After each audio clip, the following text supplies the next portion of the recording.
اعوذ بالله من الشیطان الرجیم بسم الله الرحمن الرحیم السلام علیکم ورحمۃ اللہ وبرکاتہ. د رزلټ ټي وي ګرانو او قدرمنو کتونکو، نن په پروګرام ادبزار کې موږ سره زاهد علي کاروان ملمه دی. زاهد علي کاروان درې وخت شاعري کوي، مختلف قسمه غزل هم لیکي، نظمونه هم لیکي، دغه شان په مختلفو حوالو باندې دی کار کوي په شاعرۍ کې، او دغه شان ادبي تنظیم سره هم تعلق دی. زاهد کاروان نن مراته سوی نو مهرباني جوهر صاحب چې تاسو مونږ له ټایم راکو او زموږ شاعري مو خوښه کړه، او زه به ورته لاول یو کتاب ووایم او بیا یو نظم دی ورته وړاندې کوم. امید دی چې اورېدونکو خوښ پې شي انشاءالله. نو مه کوه تپوس مې چې اوس څنګه یم،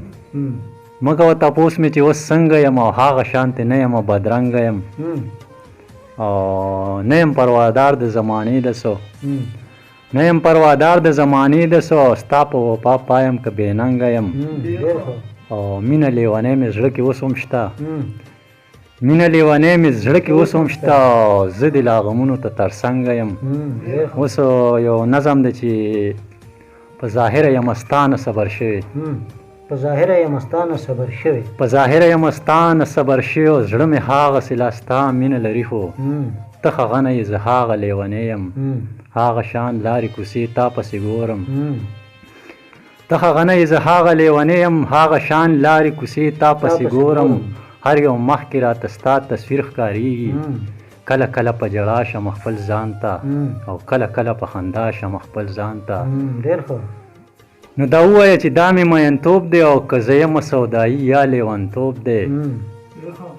نو دا ووایه چې دا مې مینتوب دی، او که زه یم سودایي یا لیونتوب دی، او خدایم چې ته ما ته هغه شان یې،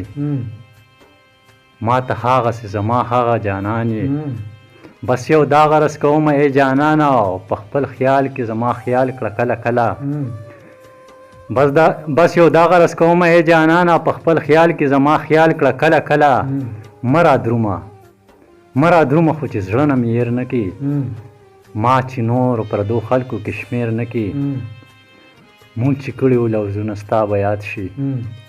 مونږ چې کړي وو لفظونه ستا به یاد شي، ته زما او زه د ستا د زړه دنیا وم، نو رقیب چې څه غوښته نو هغه وشوه،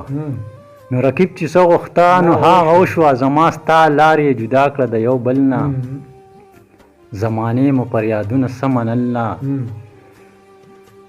اوس نور څه دي،